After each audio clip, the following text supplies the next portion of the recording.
नमस्कार दोस्तों, UPSC mania में आपका स्वागत है। आज हम डिस्कस करेंगे 11 जुलाई 2020 का द हिंदू समाचार पत्र। उससे पहले चलते हैं हम कल के प्रश्नों की तरफ। कल का सबसे पहला प्रश्न, क्वाड समूह का सदस्य कौन नहीं है। तो क्वाड समूह में आपका 4 देश हैं। इसमें कौन कौन से हैं? यूएसए है, भारत है, जापान है, ऑस्ट्रेलिया है, न्यूजीलैंड नहीं है। ये ऑप्शन सही हो जाता है। हाल ही में किस राज्य ने नए सचिवालय बनाने का कार्य प्रारंभ किया है? तेलंगाना ने अपने पुराने सेक्रेटेरिएट को तोड़ के नए सचिवालय बनाने का निर्णय लिया है। मालाबार अभ्यास में कौन से देश शामिल है? भारत शामिल है, ऑस्ट्रेलिया नहीं शामिल है, संयुक्त राज्य अमेरिका शामिल है, जापान शामिल है और ऑस्ट्रेलिया को शामिल करने की बात चल रही है। फिलहाल अभी तक ऑस्ट्रेलिया नहीं शामिल है। तो यानी सी ऑप्शन 1, 3 व 4 सही हो जाता है। अब हम चलेंगे अपने आज के समाचार पत्र की तरफ। तो आज के समाचार पत्र में सबसे इम्पॉर्टेंट न्यूज़ है हमारी। सबसे पहली और इम्पॉर्टेंट न्यूज़ है Dubey shot dead in exchange of fire. तो जो विकास दुबे नाम का एक अपराधी था, जिसने पिछले सप्ताह में 8 पुलिस वालों के इनकाउंटर किया था, हत्या किया था, उसको जो है आज कल पुलिस इनकाउंटर में उसकी मृत्यु हो गई थी। तो ये इंपॉर्टेंट न्यूज़ है काफ़ी। More military level task next week. तो भारत चीन सीमा गतिरोध जो चल रहा है उसको सुलझाने के लिए एक मैकेनिज़्म है जो 2017 में इस्टेब्लिश किया गया था। इसका नाम working mechanism for consultation and coordination WMCC। तो ये साल में 2 बार मीटिंग्स होती है इंडिया और चाइना के ऑफिशियल्स के बीच में, ताकि कोई भी सीमा संबंधी गतिरोध है तो उसको सुलझा सके बात के माध्यम से। लेकिन अभी 2 सप्ताह के बीच ही 2 मीटिंग हो चुकी थी, तीसरी मीटिंग कल थी। तो उस मीटिंग के अंततः फलस्वरूप क्या निर्णय आया कि अभी और मिलिट्री स्तर की वार्तालाप होगी, ताकि जो डिसंगेजमेंट है इसको पूर्णतः किया जा सके और शांति बहाल की जा सके। इसलिए अभी और भी मीटिंग्स होगी मिलिट्री ऑफिसर्स के बीच में। अगली न्यूज है commercial vaccine will take at least 12 months says officials. तो एक गवर्नमेंट ऑफिशियल्स का एक पैनल बनाया गया था, पार्लियामेंट्री पैनल, जिसका जो साइंस एंड टेक्नोलॉजी का पैनल था, जो हेड किया गया था कांग्रेस नेता जयराम रमेश जी द्वारा। उन्होंने बताया है कि कम से कम एक कमर्शियल स्तर पर वैक्सीन को आने में कम से कम अभी 12 महीने लगेंगे कोरोना की वैक्सीन के लिए। क्योंकि देखिए ICMR ने पहले कहा था कि 15 अगस्त तक वैक्सीन बना के तैयार कर लेना है। तो उसी पे स्पष्टीकरण आया है कि अभी इतना जल्द कोई भी वैक्सीन नहीं बन सकती कमर्शियल स्तर पर। तो ये बात बताई गई है। अगली न्यूज़ है 14% excess rain in India so far this monsoon. तो अभी तक इस मानसून में जितनी रेन मिलनी चाहिए थी, उतने लगभग उससे 14% तक ज़्यादा रेन इंडिया में अभी हुई है। ये बात बताई जाए, मतलब एक्सेस रेनफॉल हो रही है। अगली news, solar energy will play big role in Atmanirbhar Bharat prime minister. तो कल प्रधानमंत्री जी ने 750 मेगावाट सोलर पावर प्रोजेक्ट को रीवा के मध्य प्रदेश में जो 750 मेगावाट पावर प्रोजेक्ट इस्टेब्लिश किया गया है, उसका उद्घाटन किया। और उन्होंने बताया कि जो है सौर ऊर्जा कैसे जो है आत्मनिर्भर भारत में कैसे बड़ा रोल प्ले करेगी। चूँकि देखिए आज ऊर्जा कितना महत्वपूर्ण है हम जानते हैं। हमारी बसें, ट्रकें जो है हो गई, आपकी ट्रेन्स हो गई, ट्रांसपोर्ट हो गया, सारी चीज़ें लगभग ऊर्जा पर डिपेंडेंट है, जो कि पेट्रोल डीजल कंज्यूम करती हैं। लेकिन अगर हम सौर ऊर्जा का प्रयोग करते हैं तो ऐसे ईंधनों का इस पर निर्भरता कम होगी, क्योंकि पेट्रोल डीजल हमारे यहाँ उपलब्ध नहीं है, हम इसको इंपोर्ट करते हैं। जबकि सौर ऊर्जा के लिए काफ़ी पोटेंशियल है भारत में। तो वही बात बोली गई है कि आत्मनिर्भर भारत का एक महत्वपूर्ण अंग है सौर ऊर्जा।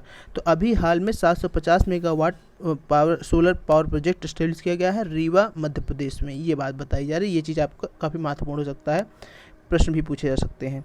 निजामुद्दीन इवेंट 73 मोर फॉरेनर्स वॉक फ्री। तो जो निजामुद्दीन में तबलीगी जमात आयोजन किया गया था, जिसके बाद काफ़ी प्रश्न उठे थे कि लॉकडाउन के बावजूद भी इतनी बड़ी सभा कैसे हो सकती है। तो उसके बाद जो फॉरेन लोग, विदेशी लोग आए थे तबलीग में शामिल होने, उनको गिरफ्त में ले लिया गया था भारतीय पुलिस द्वारा। तो अभी क्या हुआ है, 73 और फॉरेनर्स ने उनको जाने का अवसर दिया गया। 7,000 से 10,000 तक का उन्होंने मुचलका यानी बॉन्ड भरा है बेल के लिए। उसके बाद उनको बेल मिल गई। तो ये बात बताई गई। ये थी हमारी इंपॉर्टेंट न्यूज़। अब हम देखेंगे अगली महत्वपूर्ण खबरें। ये आपकी लोकल न्यूज़ हैं। अगली महत्वपूर्ण खबर आपकी हो जाती है, a new law in man animal conflicts says supreme court send notice to Kerala and centre. तो आप पिछले मई में आप देख रहे होंगे, आपने एक बहुत निंदनीय घटना सुनी रही होगी, जिसमें एक गर्भवती हाथी थी, जिसको जो है कुछ लोगों ने पाइनएप्पल में विस्फोटक पदार्थ रख के खिला दिया था, जिसके बाद उसकी मृत्यु हो गई थी। तो उसी मामले को संज्ञान लेते हुए जो है एक याचिका दायर की गई थी। विवेक नारायण शर्मा नामक जो एक अधिवक्ता थे, उन्होंने सुप्रीम कोर्ट में याचिका दायर की थी। जिसके बाद सुप्रीम कोर्ट ने अभी केरला को और केंद्र सरकार को एक नोटिस जारी की है कि प्रॉपर एक गाइडलाइन जारी करिए, स्टैंडर्ड ऑपरेटिंग प्रोसीजर्स जारी करिए कि कैसे चीज़ों को डील करना है। जैसे कि आप देखते होंगे किसान हो गए, अपनी फसलों को बचाने के लिए विभिन्न तरीके जो है प्रयोग करते हैं, जो कि जानवरों के लिए काफ़ी अमानवीय होता है। तो ऐसी चीज़ों से डील करने के लिए एक स्टैंडर्ड ऑपरेटिंग प्रोसीजर जारी करिए, कैसे जो है जानवर और मनुष्यों के बीच में कैसे गतिरोध को कम किया जा सके, और कोई यदि ऐसा करता है तो उसके लिए क्या प्रावधान होगा, क्या दंड होगा, क्या पेनल्टीज होगी, ये सारी चीज़ें आपको किया जाएगा। तो ये बता रहे हैं कि वाइल्ड एनिमल्स भी जो है एक संविधान जो है हमारा सभी के लिए लागू होता है। तो वाइल्ड एनिमल्स को भी आर्टिकल 14 और आर्टिकल 21 का जो है राइट होना चाहिए, यानी जीवन जीने का अधिकार और क्षमता का अधिकार। तो उनके जीवन जीने का अधिकार कैसे कोई छीन सकता है, तो ये बात हमने इस न्यूज़ आर्टिकल में देखा। अगली इंपॉर्टेंट न्यूज़ आर्टिकल है, high court puts on hold demolition of secretariat buildings. तो जो तेलंगाना सरकार अपने पुराने सेक्रेटेरिएट बिल्डिंग को गिरा के नए सेक्रेटेरिएट की तैयारी कर रही है, तो उसको अभी तेलंगाना हाई कोर्ट ने उस पर रोक लगा दी है। क्यों रोक लगा दी है? इस पर एक याचिका दायर की गई उसके खिलाफ कि इसमें construction and demolition waste management rules 2016 जो है उसका पालन नहीं किया जा रहा है। यानी कि प्रॉपर जो है परमिशन नहीं ली गई थी, प्रॉपर उसकी जो पूरी प्लानिंग नहीं दिखाई गई, ऐसी कोई चीज़ डॉक्यूमेंट्स न सबमिट किए गए, न वो किए गए। इसी आधार पर हाई कोर्ट ने इसको अभी हालांकि रोक दिया है कुछ समय के लिए। अगली महत्वपूर्ण न्यूज़ है, ICSE ISC result declared without any merit list. तो कल ICSE और ISC ने अपने रिजल्ट्स डिक्लेयर कर दिए क्लास 10th और 12th के बोर्ड एग्जाम के, हालांकि कोई मेरिट लिस्ट नहीं जारी की है इस दौरान। अगली न्यूज़ है, first phase of disengagement completed. तो भारत चीन सीमा के बीच में जो डिसएंगेजमेंट चल रहा है उसका प्रथम चरण संपन्न हो गया है। तो जो फिंगर 4 और फिंगर 5 है गलवान घाटी पे, वहाँ से जो है पीपल्स लिबरेशन आर्मी जो है आपकी चाइना की, वो वापस जा चुकी है, यानी चाइना थोड़ा सा पीछे हटा है। हालांकि पूरी तरह से अभी ये संपन्न नहीं हुआ है, अभी कई चरणों में डिसएंगेजमेंट और होगा। अगली न्यूज़ है, Indian air force gets last of 5 AH-64E Apache helicopters from Boeing. तो अमेरिका के बोइंग जो एक विमान निर्माता कंपनी है, उससे इंडिया ने करार किया था 15 चिनूक हेलीकॉप्टर्स के लिए और 22 अपाचे हेलीकॉप्टर्स के लिए। तो जो है कुछ चिनूक हेलीकॉप्टर्स आ चुके हैं अभी और कुछ अभी शेष हैं। तो 22 हेलीकॉप्टर्स में जो 22 अपाचे हेलीकॉप्टर्स की डील थी उसमें से सभी आ चुके थे, केवल 5 शेष बचे थे। तो अभी 5 जो है जो आपके अपाचे हेलीकॉप्टर्स हैं 5 और आ जाएंगे। इसके बाद ये पूरी 22 हेलीकॉप्टर्स भारत के पास संपन्न हो जाएंगे। तो ये हेलीकॉप्टर्स काफ़ी एफिशिएंट है और जो है हाई एल्टीट्यूड रीजन्स में भी जा सकते हैं। तो इससे काफ़ी हमारे इंडियन एयरफोर्स की कैपेसिटी को बूस्ट होगी। और ये जो पूरी डील है 2015 के सितंबर में हुई थी, जो फॉरेन मिलिट्री सेल्स प्रोग्राम है USA का, उसके अंतर्गत ये लगभग $3 बिलियन की डील थी। तो ये चीज़ जानकारी हमने देखा इसमें। अगली न्यूज़ है, after camel back drones used for cross border smuggling. तो पाकिस्तान जो है हमेशा आप जानते होंगे कि ये टेरर फंडिंग करता रहता है, टेरर को स्मगल टेरर जो टेररिस्ट हैं उनको पैसे से समर्थन करता है और जो है उनको हथियार देता है, ये सारी चीज़ें देता रहता है।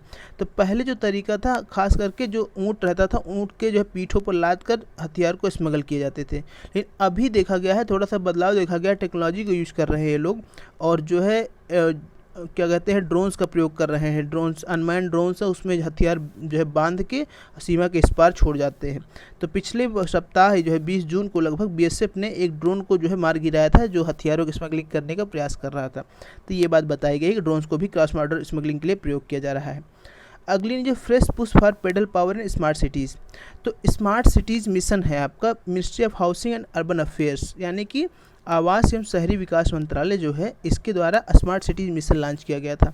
ये क्या है कि 100 भारत में 100 ऐसे शहरों को चिन्हित किया जाए और उनको एक स्पेशल इंफ्रास्ट्रक्चर वहाँ पर डेवलप किया जाए जिनको स्मार्ट सिटीज़ बोला जाएगा। जैसे वहाँ पर एक कॉमन कंट्रोल सेंटर होगा जिससे पूरा यातायात करने या भी सारी चीज़ें वहाँ पर सिटी की जितनी भी प्रॉब्लम्स है सारी चीज़ें वहाँ पर कुछ लोग बैठे रहेंगे, डिजिटल इंफ्रास्ट्रक्चर रहेगा, वहाँ से पूरी सिटी का कार्य जो इतना भी कार्यविधि है सबको मॉनिटर करेंगे। अच्छे वहाँ पे रोड्स होंगी, अच्छे सैनिटाइजेशन की व्यवस्था होगी, हाई क्वालिटी इंफ्रास्ट्रक्चर होगा, स्कूल्स होंगी, बिल्डिंग्स होंगी, शॉपिंग मॉल्स होंगी। कहने मतलब स्मार्ट सिटीज़ रहेंगी। ये चीज़ अब मैंने कुछ पैरामीटर्स का एग्जांपल दिया, आप और समझ सकते हैं। तो अभी क्या हुआ है, तो जो आपका आवास एवं शहरी विकास मंत्रालय है उसने एक चैलेंज लॉन्च किया है, India cycles for change challenge.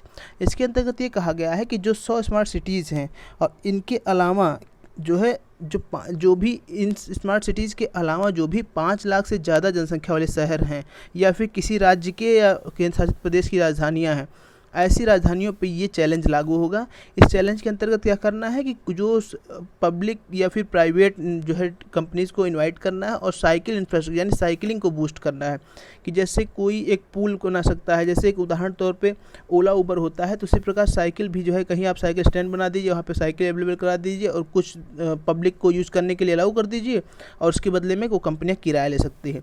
तो इससे क्या होगा, लोगों को जो है अवेलेबल मिल जाएगा ट्रांसपोर्ट की सुविधा और उसके बदले में जो कमाई भी होगी और एनवायरनमेंट फ्रेंडली भी रहेगा, साइकिल्स का यूज भी बढ़ेगा। तो ये था आपका India cycles for change challenge.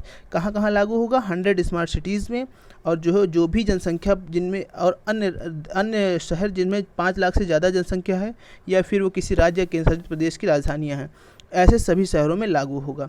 तो और ये दूसरे चरण में क्या किया जाएगा, अक्टूबर 2020 में भी बताया जा रहा है कि जो भी प्रदेश क्या कहते हैं शहर इसको लागू करेंगे, उनमें से 11 सबसे बेस्ट शहरों को चिन्हित किया जाएगा और जिन्होंने सबसे अच्छा इम्प्लीमेंटेशन किया रहेगा इस चैलेंज का, उनको 1 करोड़ रुपए और दिया जाएगा कि जो भी इस इंफ्रास्ट्रक्चर है उसको स्केल करें, यानी कि एक पुरस्कार स्वरूप राशि दी जाएगी।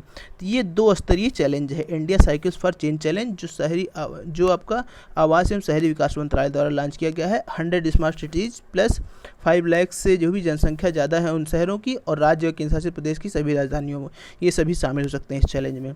अगली इंपॉर्टेंट न्यूज़ है आपकी अंतर्राष्ट्रीय जगत से इम्पॉर्टेंट न्यूज़ है, तुर्की turns iconic museum Hagia Sophia into mosque. तो तुर्की में एक जो है आपका वर्ल्ड हेरिटेज साइट है, विश्व विरासत स्थल है हागिया सोफिया। ये पहले के समय में कैथेड्रल चर्च हुआ करता था, लेकिन जब तुर्की में मुस्लिमों का ओटोमन साम्राज्य आया और मुस्लिमों का शासन हुआ तो इस चर्च को बदल के एक मस्जिद में तब्दील कर दिया गया। उसके पश्चात जो है, ताकि जो है तुर्की एक चूँकि सेक्युलर कंट्री है, तो उसके बाद क्या हुआ कि इसको एक म्यूज़ियम में कन्वर्ट कर दिया गया। लेकिन अभी तुर्की के एक कोर्ट का डिसीजन आया, जो वहाँ पे हाईएस्ट कोर्ट है, उसका डिसीजन आया कि जो हागिया सोफिया म्यूज़ियम है ये अनुचित है, इसका म्यूज़ियम में बदलना अनुचित है। तो अभी उसके बाद ही जो तुर्की के राष्ट्रपति है तैयब अर्दोगन, उन्होंने इस निर्णय के बाद ही तुरंत ही इस म्यूज़ियम को आम जनता के लिए, मुस्लिमों के लिए खास करके प्रार्थना के लिए खोल दिया गया है, यानी कि अभी इसको मस्जिद के रूप में तब्दील कर दिया गया है। और जो क्रिश्चियन समुदाय है इसने इसका विरोध भी किया है, खास करके रशियन ऑर्थोडॉक्स चर्च जो है उसने भी अपना दुख व्यक्त किया है कि जो है हमको भी इस जो है निर्णय में पार्टी बनाना था और ये निर्णय एक पक्षीय है, ये बात बताई गई है। अगली न्यूज़ है, चाइना यूएस इन न्यू स्पैट ओवर उइगर क्रैकडाउन। तो उइगर मुस्लिम्स है चाइना में, जो चाइना के जिनजियांग जो राज्य है उसमें रहने वाले जो मुस्लिम्स हैं उनको उइगर मुस्लिम्स कहते हैं। तो चाइना अभी क्या कर रहा है, ऐसे उइगर मुस्लिम्स को एक कैंप में बंद किया हुआ है, उनके साथ जो है अमानवीय व्यवहार कर रहा है ज़बरदस्ती। जैसे कि उदाहरण तौर पे उनको धार्मिक स्वतंत्रता नहीं दी जाती है, नमाज़ पढ़ने की स्वतंत्रता नहीं दी जाती है, उनको दाढ़ी रखने की स्वतंत्रता नहीं है। तो ऐसे अमानवीय व्यवहार कर रहा है और बताता क्या है, दुनिया भर से बताता है कि हम इनको शिक्षित कर रहे हैं, हम इनको एजुकेट कर रहे हैं ताकि ये अच्छे से कल्चरल लाइफ जी सके। तो ये अमानवीय व्यवहार पे आए दिन विश्व भर प्रश्न उठाता रहता है, हालांकि इस पर यूनाइटेड नेशंस ने भी प्रश्न उठाए हैं। तो यूएसए ने भी काफ़ी बार इस पे प्रश्न उठाए हैं और इस मामले पे सैंक्शंस भी लगाए हैं। तो यूएसए कई मामलों पे चाइना को घेरता है, जैसे कोरोना वायरस का जो है बताता है कि ये कोरोना वायरस भी जो है चाइना ने ज़बरदस्ती जानबूझ के जन्म दिया है इसको। और जो नया सिक्योरिटी कानून है, सुरक्षा कानून है हांगकांग के संबंध में, इसके संबंध में भी जो है यूएसए ने कई बार चाइना का घेराव किया है, सैंक्शंस भी लगाए हैं।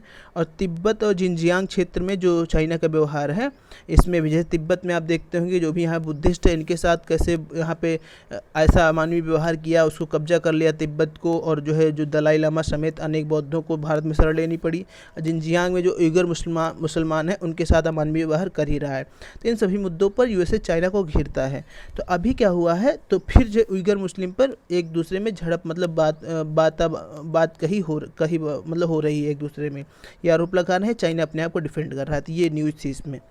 उइगर मुस्लिम्स कहाँ से बिलोंग करते हैं ये इंपॉर्टेंट हो जाता है, चाइना के जिनजियांग प्रोविंस से। अगली न्यूज़ है, United States bans Pakistan PIA over pilot licence scandal. तो जो पाकिस्तान की जो है एयरलाइंस है, पाकिस्तान इंटरनेशनल एयरलाइंस, PIA इसे बोलते हैं शॉर्ट फॉर्म में।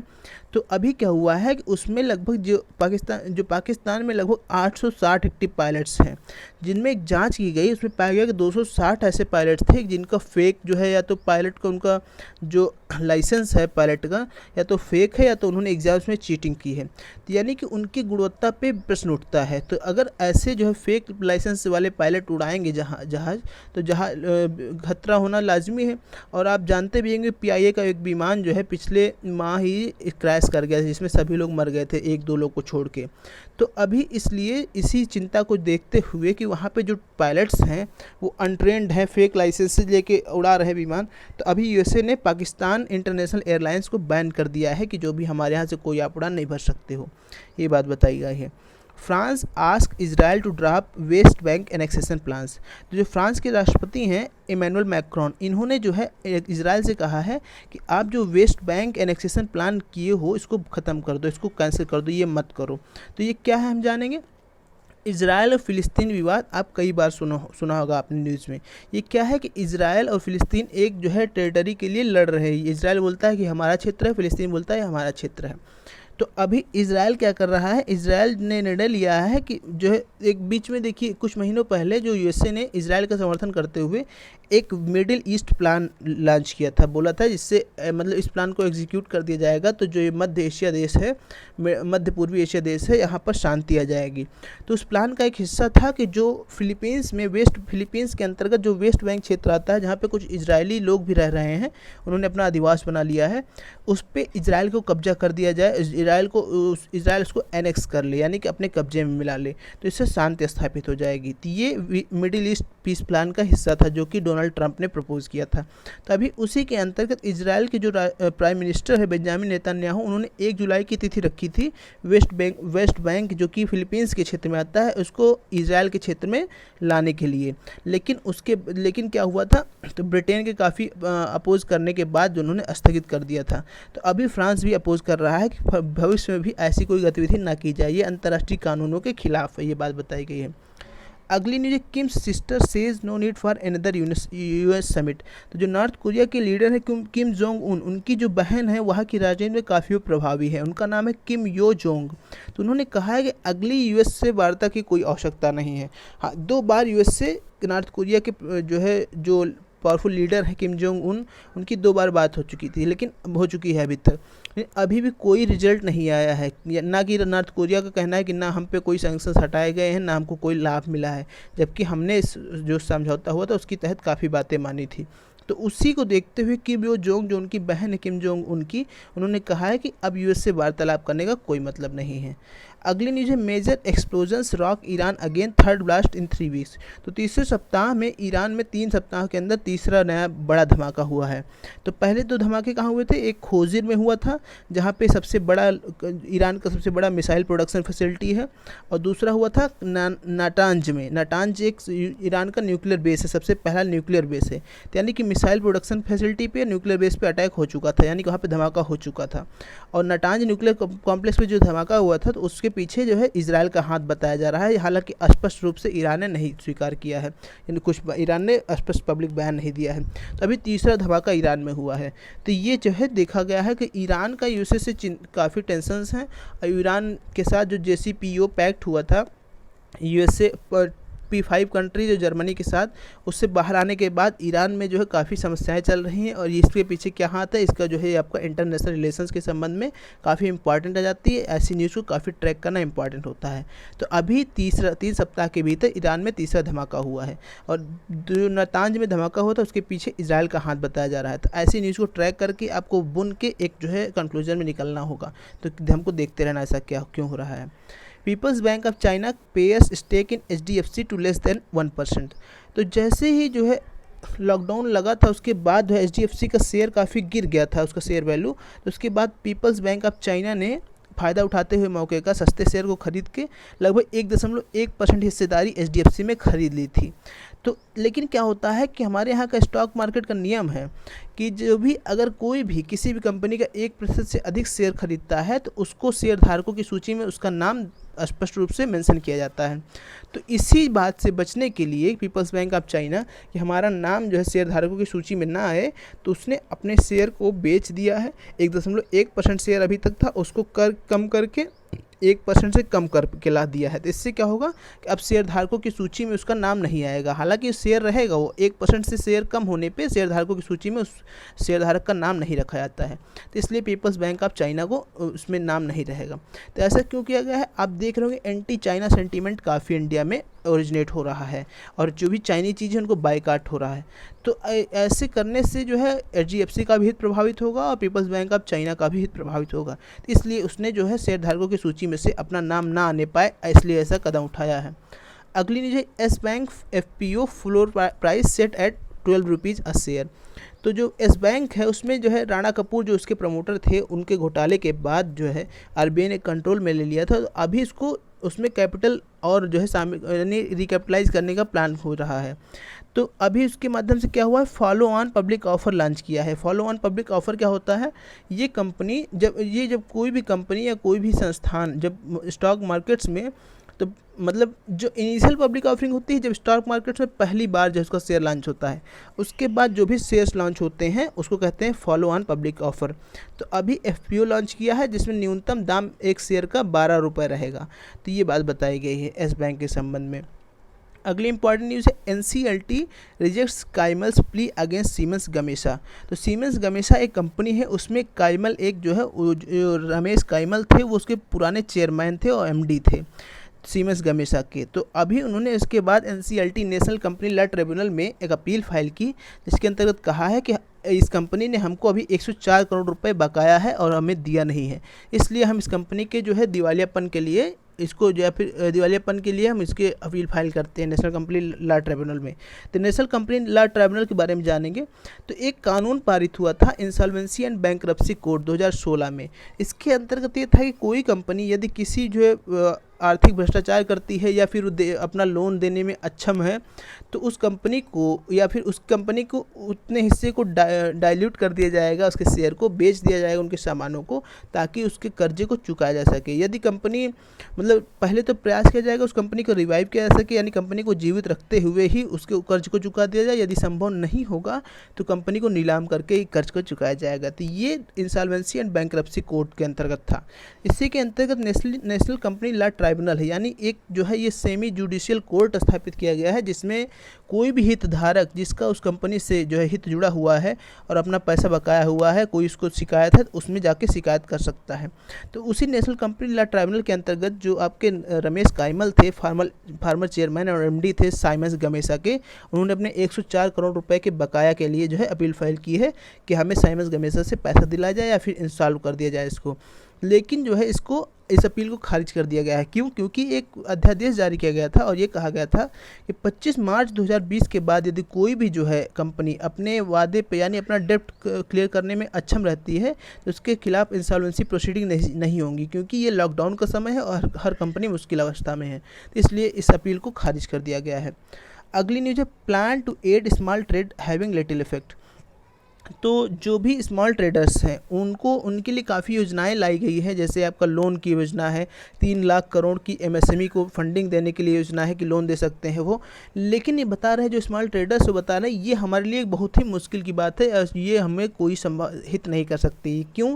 क्योंकि बता रहे हैं कि काफ़ी दिन से बंद है हमारी मशीनें, हमारा उद्योग बंद है, तो हम लोन लेकर क्या करेंगे, हमारे पास वापस करने की क्षमता भी नहीं रहेगी, क्योंकि अभी व्यापार भी पूरे चरम स्थिति पर नहीं है। तो इसलिए सुझाव उन्होंने दिया है कि GST को कम किया जाए, GST को फिर जो कुछ दिनों के लिए माफ़ कर दिया जाए, और जो लोन्स दिए जा रहे हैं इन पे इंटरेस्ट माफ़ किया जाए, तब जाके हमारी हिम्मत होगी कि हम फिर से शुरुआत कर सकें। तो ये हमने देखा इंपॉर्टेंट न्यूज़। अगली महत्वपूर्ण न्यूज़ है 1.2 million snake bite deaths in India in the past 2 decades. तो 2000 से 2019 के बीच में जब देखा गया, एक सर्वे में देखा गया एक रिपोर्ट में कि जो लगभग जो है 12 लाख लोगों की मृत्यु सांप के काटने से हुई है।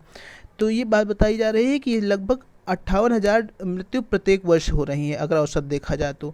और इन मृत्युओं में 8 राज्य में सब लगभग 70% तक मृत्यु हुई है। वो 8 राज्य कौन से हैं? बिहार, झारखंड, मध्य प्रदेश, उड़ीसा, उत्तर प्रदेश, आंध्र प्रदेश, तेलंगाना, राजस्थान और गुजरात। इनमें भी सबसे ज़्यादा मृत्यु जो है उत्तर प्रदेश में हुई है, लगभग 8700 मृत्यु हुई है, 8,700 मृत्यु हुई है। तो ये एनुअली मतलब एक वर्ष में लगभग 8,700 मृत्यु हो रही हैं उत्तर प्रदेश में। तो ये बात बताई जा रही है कि जैसे इसको नेग्लेक्टेड ट्रॉपिकल डिजीज़ माना जाता है, जो स्नैक बाइट यानी सांप के काटने से मृत्यु होती है, इसको नेग्लेक्टेड ट्रॉपिकल डिजीज़ की श्रेणी में वर्ल्ड हेल्थ ऑर्गेनाइजेशन ने रखा है। नेग्लेक्टेड ट्रॉपिकल डिजीज़ मतलब क्या है कि जो भी आपका ट्रॉपिकल क्षेत्र में ऐसी बीमारी जिससे काफ़ी लोगों की मृत्यु होती है लेकिन उसको इग्नोर करते हैं, नेग्लेक्ट करते हैं।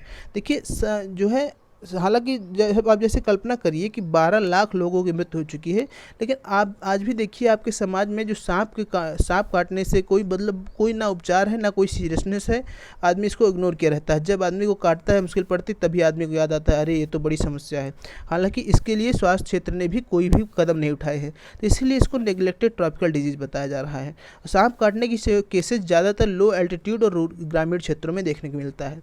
तो ये हमने देखी न्यूज़पेपर संबंधित जितनी भी न्यूज़ थी, इस पे बेस्ड क्वेश्चंस को अब हम देखेंगे। क्वेश्चंस हमारे इस प्रकार हैं। हाल ही में 750 मेगावाट क्षमता का सौर ऊर्जा संयंत्र कहाँ स्थापित किया गया है?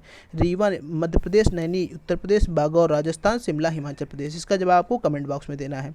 हागिया सोफिया विश्व विरासत स्थल किस देश में स्थित है? इजराइल, ईरान, तुर्की, Pakistan. India cycles for change challenge के संबंध में कौन से कथन सत्य हैं? इसे केवल स्मार्ट सिटीज़ में लागू किया जाएगा। यह आवास एवं शहरी मंत्रालय का कार्यक्रम है। तो केवल एक, केवल दो, इनमें से कोई नहीं, उपयुक्त दोनों। तो कौन से विकल्प सही है, इसको जवाब आपको कमेंट बॉक्स में देना है। तो ये थी हमारी आज की न्यूज़पेपर डिस्कशन। बहुत बहुत धन्यवाद। Thank you.